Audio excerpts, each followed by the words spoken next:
Hey Eagle fans, I'm Thomas Mott. Welcome into Philadelphia Eagles Now. And today, I asked for some mailbag questions. You guys gave me some mailbag questions. So many, I'm going to break it into two different videos. But here's the first one to answer your guys' Eagle-related questions here. Joe says, can you imagine the momentum boost that would have been given the team if Elliott nailed a 64-yarder? Could have changed around the entire season.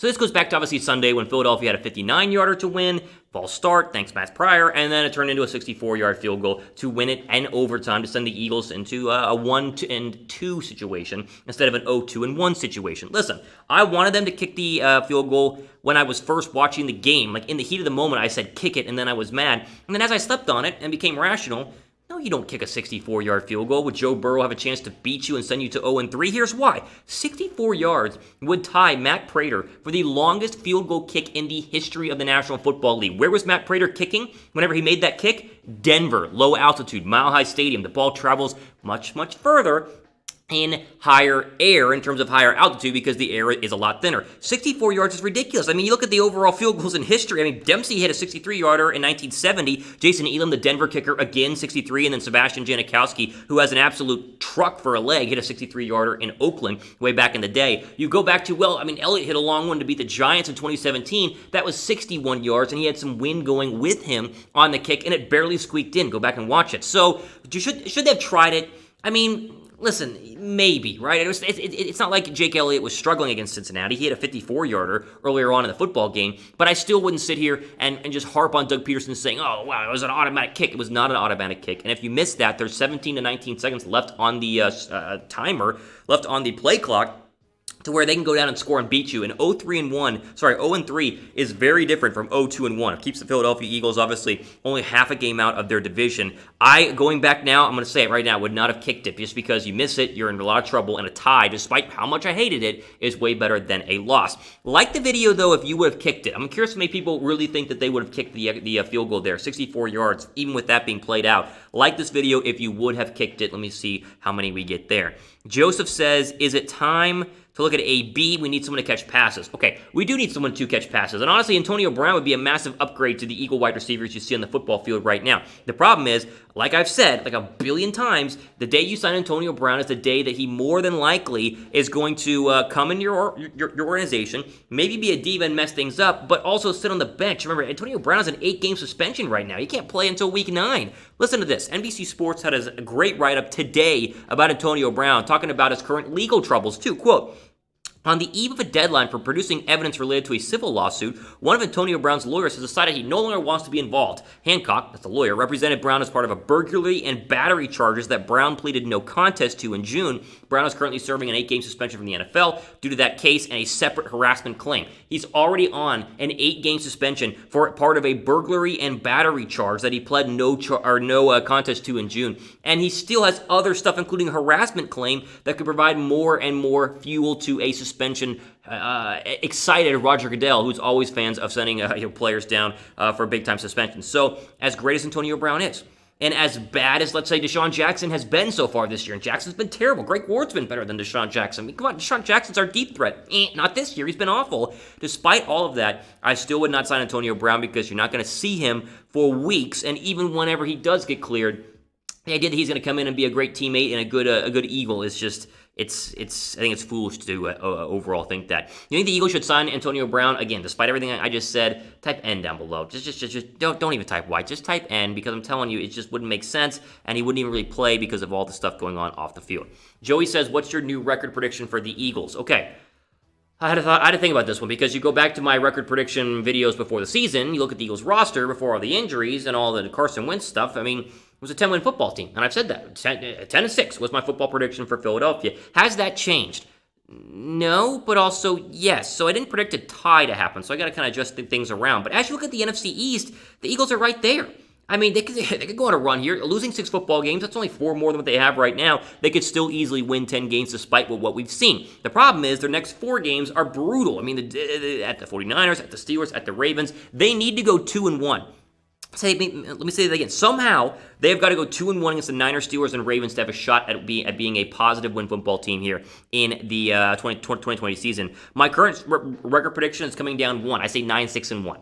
right now. So it went from 10-6 to being 9-6-1. Obviously, there with the tie kind of changed things up. So I don't see a massive change in the record predictions. It's still a football team that can win games despite what we have seen, but they need to start off on Sunday against the Niners proving something. If they beat the Niners, they can go out and beat anybody because the Niners, even though they're injured, are a good football team. We'll see what happens on Sunday Night Football. Has your record prediction changed? Like I went down one, so I was 10-6, now I'm 9-6-1. Has your record prediction changed? Let me know down below in the comments section. While you're down there, go ahead and pick up an official Eagles mask right now, a face covering to keep you safe, and also repping the Eagles at any point during what could be a crazy winter right now for the pandemic. Chatsports.com/Eagles mask, the place to go ahead and pick that one up. Tons of different designs. There's 1-pack, 2-pack, 3-pack, 4-pack. It's like a 1 fish, 2 fish, red fish, blue fish, Dr. Seuss kind of thing, but a ton of options, a ton of great masks that may not only keep you safe, but also looking good and repping the Eagles at the same time. Let's see, this next question says, if Eagles start 0-5-1, we should tank. So the top pick, would you prefer drafting Trevor Lawrence, Jamar Chase, or Sewell? First off, they're not going to be 0-5-1. They're going to win a football game. There's no way that this football team is going to be 0-5-1. I know I just talked about how you got a brutal overall schedule. I mean, 49ers, Steelers, Ravens is tough. They're going to win one of those 3 games. I'm guaranteeing it right now. They're going to win one of those games minimum, so they won't be 0-5-1. Even if the Eagles somehow got a top 10 pick, quarterback is completely out of the equation. There is 0% chance that they would draft Trevor Lawrence. Just get that out of your mind right now. I saw people say, draft Trevor Lawrence this year. That would ruin the Eagles. You can't take Jalen Hurts in the second round and then Trevor Lawrence and then to the 2021 draft. Stupid. No. So you get a non-quarterback, and here are some of the good ones, right? Jamar Chase, obviously the offensive tackle you mentioned. Leatherwood out of Alabama is very, very good. Cosme out of Texas is a very good offensive lineman. I think that they might go offensive line. It could be was it 15? What was the year they drafted Lane Johnson, number 4 overall? I'm blanking, but it was bad season, top 5 pick. They did the unsexy thing of getting a tackle, and it worked really, really well because the Eagles are fantastic with Lane Johnson. I think that right now,